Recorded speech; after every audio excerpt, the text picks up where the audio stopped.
കേന്ദ്ര അവഗണനയ്ക്കെതിരായി ആദ്യം സംസാരിച്ചത് കേരളത്തിലെ പ്രതിപക്ഷമാണ്. നോക്കിക്കോ, റെക്കോർഡ്സ് എടുത്തോ. ആദ്യം ഞങ്ങളാണ് സംസാരിച്ചത്. ഞങ്ങളാ കേന്ദ്ര അവഗണനയ്ക്കെതിരെ. മുഖ്യമന്ത്രി സൈലൻ്റായി, ഒന്നും പറഞ്ഞില്ല. ആ സമയത്ത് ഞങ്ങളാണ് ആദ്യം പറഞ്ഞത്. ഇത്രയും ദിവസമായിട്ട് ഒരു രൂപ തന്നില്ല. ഇന്നലെയും ശ്രീമതി പ്രിയങ്ക ഗാന്ധിയുടെ നേതൃത്വത്തിൽ അമിത്ഷായെ പോയി കണ്ട് വീണ്ടും ആവശ്യപ്പെട്ടത് ഞങ്ങളാണ്. ഏത് സമരമാണ് നടത്തുന്നത്? LDF അല്ല CPM? എന്താ ഞാൻ അറിഞ്ഞില്ല. അല്ലല്ല, ഞങ്ങൾ ഈ സർക്കാരിന്റെ കൂടെ ഇല്ല. മാത്രമല്ല, വയനാട് കാര്യത്തിൽ ഞങ്ങൾക്ക് കേന്ദ്ര ഗവൺമെന്റിനോട് മാത്രമല്ല വിമർശനം.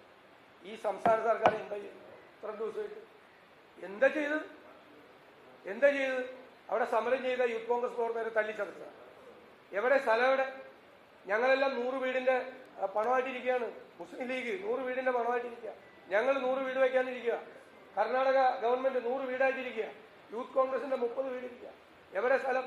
ഞങ്ങൾ പറഞ്ഞാണല്ലോ ഞങ്ങൾ സ്ഥലം വാങ്ങിച്ച് വീട് വയ്ക്കാമെന്ന്. എവിടെ സ്ഥലം? എവിടെ? എന്തെങ്കിലും ഒരു ചർച്ച സ്ഥലവുമായിട്ട് ബന്ധപ്പെട്ട് നടന്നിട്ടുണ്ടോ?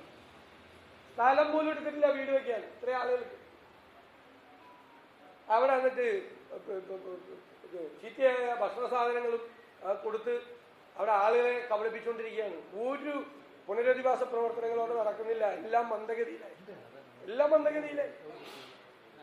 സമരം ചെയ്യണം, ഇവർക്കെതിരെ കൂടി സമരം ചെയ്യണം. പക്ഷേ ചരിത്രത്തിൽ ആദ്യമായിട്ട് ഇതുപോലുള്ളൊരു ദുരിതാശ്വാസ പദ്ധതിക്ക് ഞങ്ങൾ അതിശക്തമായി പിന്തുണയ്ക്കുകയാണ് ചെയ്തത്. ഗവൺമെന്റിന്റെ കൂടെ നിന്നത്. അവസാന ഘട്ടം വരെ ഗവൺമെന്റിന്റെ കൂടെയാണ് ഞങ്ങൾ നിന്നത്. പക്ഷെ സർക്കാർ ഒന്നും ചെയ്യുന്നില്ല. കേന്ദ്ര ഗവൺമെന്റ് പൈസ തരുന്നില്ല. അല്ലാതെ കളക്ട് ചെയ്ത പണം ഉണ്ടല്ലോ. എന്ത് സ്റ്റെപ്പാണ് ഗവൺമെന്റ് റീഹാബിലിറ്റേഷൻ വേണ്ടി എടുത്തത്? ഒന്നും ചെയ്യുന്നില്ല. വാചക വഴിയല്ലാതെ ഒന്നും നടക്കുന്നില്ല. അപ്പൊ സമരം ആർക്കൊക്കെ എതിരെ ചെയ്യേണ്ടി വരുമെന്ന് ഞങ്ങൾ ആലോചിച്ചുകൊണ്ടിരിക്കുക.